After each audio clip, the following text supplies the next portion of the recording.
É isso mesmo. Bom, então, eu parei aqui, irmãos. Verdade?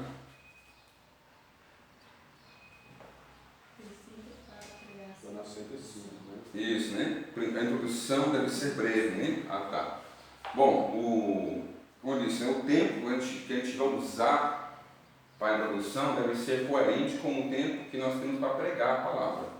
Então, se eu tenho vamos dizer, 40 minutos para pregar o sermão, então eu tenho que calcular na minha cabeça já. Peraí, eu tenho 40 minutos. Eu pegar o microfone, se eu for um pregador convidado, eu vou ter que gastar um tempinho ali para agradecer o convite, né? De repente apresentar alguém que está comigo, me acompanhando. Qual a igreja que vem? Isso. Vou fazer a oração, e a leitura do texto, a introdução. Só aí já vão uns 10 minutos tudo isso. E Só 30. muitas vezes assim, é coerente. A pessoa ora pelo pregador, aí depois ele vai orar de novo. Pode orar, fica a seu critério. Não é errado de forma alguma. Eu, por exemplo, mesmo que orem por mim, eu faço questão de orar por povo, porque eu sou pregador, eu sou incumbido de estar trazendo a palavra, então eu tenho liberdade para isso. E eu me ensino até no dever de orar, né? Mesmo já tendo tido uma oração para a palavra que não recebeu por mim. Então o pregador precisa calcular o tempo, aproveitar bem o tempo. Então a introdução vai ser coerente com o tempo que você tem para pregar, com o sermão. Aqui falou sobre gastar muito tempo, às vezes, né, com rasgando seda, né, aquela coisa ali de fulano de tal, bispo fulano de tal, uma onda aqui, que igreja bonita, né, que um pouco bonito. E o tempo vai indo, aquele tempo para o pregador é precioso. Precioso. Eu sou curto nessas coisas, eu falo um pouco. Eu chego, agradeço, abro a Bíblia e vou falar. Eu já prego, estou para isso, né, na verdade. O pregador precisa aprender a aproveitar bem o tempo. Púlpito, irmãos, não é lugar de ficar gastando tempo, não. Não é lugar de querer aparecer, não é lugar de querer agradecer ninguém também. Púlpito é para pregar. O pregador está no púlpito para pregar. É isso. Pregar a mensagem que Deus deu. Né? Agora, o estilo vai de cada um, né? O estilo é seu. Então, nós temos aí um exemplo no sermão, né? Perdido e achado, né? Introdução. Na Feira Mundial de Chicago, com o intuito de ajudar os pais a localizar os filhos extraviados pelo recinto, as autoridades estabeleceram um departamento de perdidos e achados para as crianças.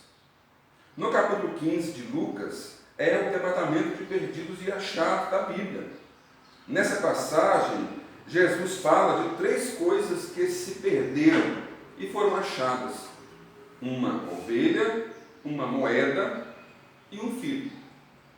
A história do filho que se perdeu e foi encontrado exemplifica a vida de um pecador arrependido que se perdeu, mas é achado. Assunto, tema, né? Passos na vida de um pecador arrependido. A culpa do pecador, a miséria do pecador, o arrependimento do pecador, a restauração do pecador. Ver aí a criatividade dele.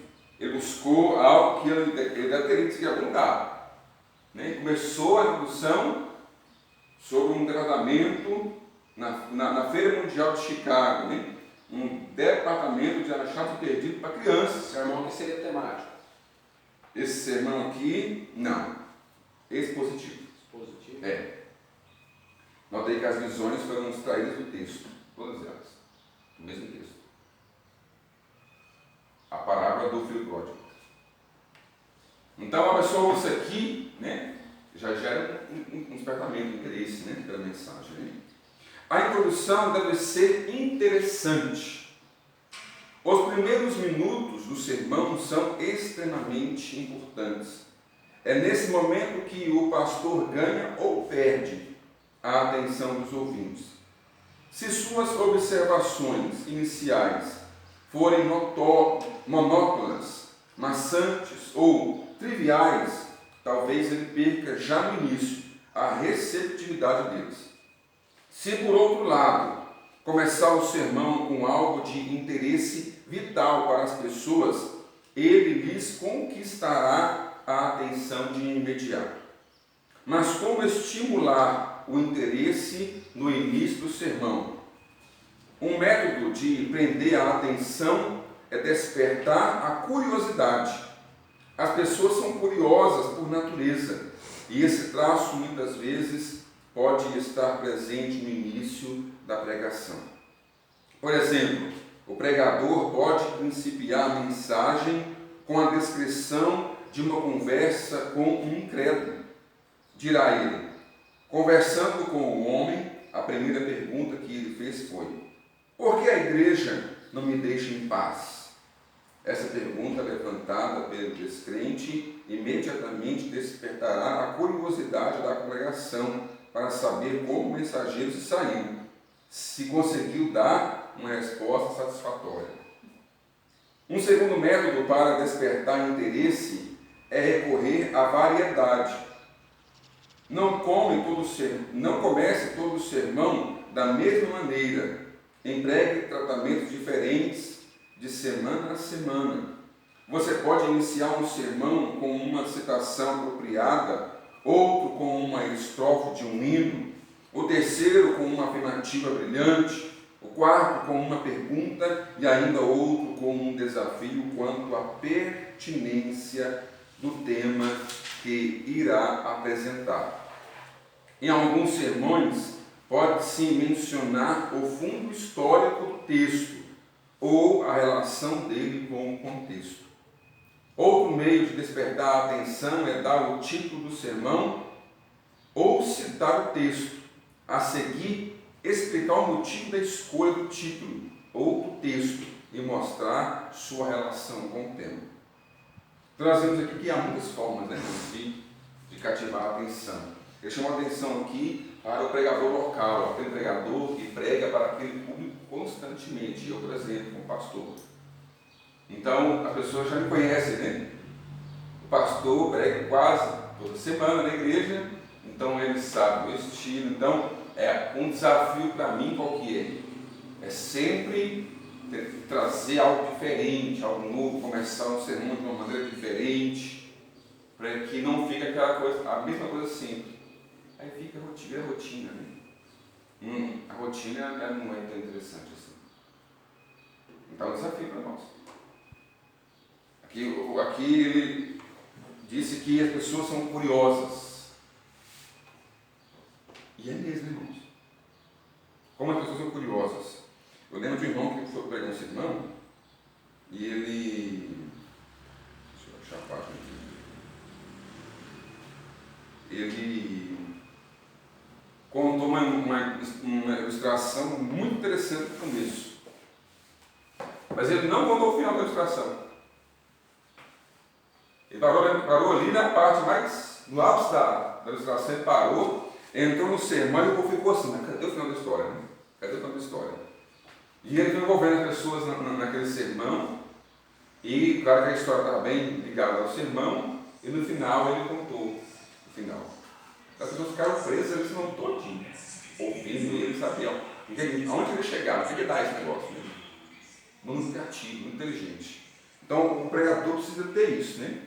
Ele precisa orar, pedir a Deus uma estratégia para que ele consiga cativar a atenção das pessoas de alguma forma. Mas nunca se esqueça, você precisa ser você mesmo. Não tente ser igual ao pastor fulano, ao pastor ciclano, porque Deus usa eles daquela forma. Deus vai usar da sua maneira, da forma que você é. Vocês entendem isso? Eu já preguei pastor querer imitar o pastor Carlos Duarte, porque ele é engraçado, ele faz muito sucesso, todo mundo gosta, e fica uma tragédia, irmãos. Se a pessoa não tem um dom para falar daquela forma, para fazer a sua rirem, é um dom natural que ele tem. Qual que é o seu dom natural? Como Deus te usa? O meu perfil de pregação, se eu começar a fazer piadinha lá, vai ficar ridículo, porque eu não tenho nome para isso. Né? Então você precisa se achar, se identificar, saber quem você é. E ele tem um dom para fazer as pessoas rirem, não tem jeito. É o chamado dele, né? Eu acredito que vai da energia dele também, é natural demais. É natural, ele não faz força, né? É natural, ele é engraçado, a cara dele não é engraçado, né? Do jeito dele conversar, você já ri. Já. É.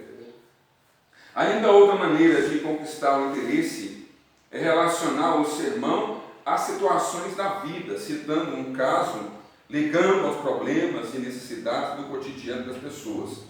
A descrição de um acidente de carro no qual alguém saiu ferido, a criança que caiu num poço, mas foi salva, o incêndio de uma casa, o problema de um jovem estudante com seu colega de quarto, o indivíduo que se perdeu na mata e jamais foi encontrado, o êxito de um homem de negócios, um iniciante incomum de um evento local. Histórias desse tipo aparecem nos jornais ou nos chamam a atenção no contato diário com as pessoas.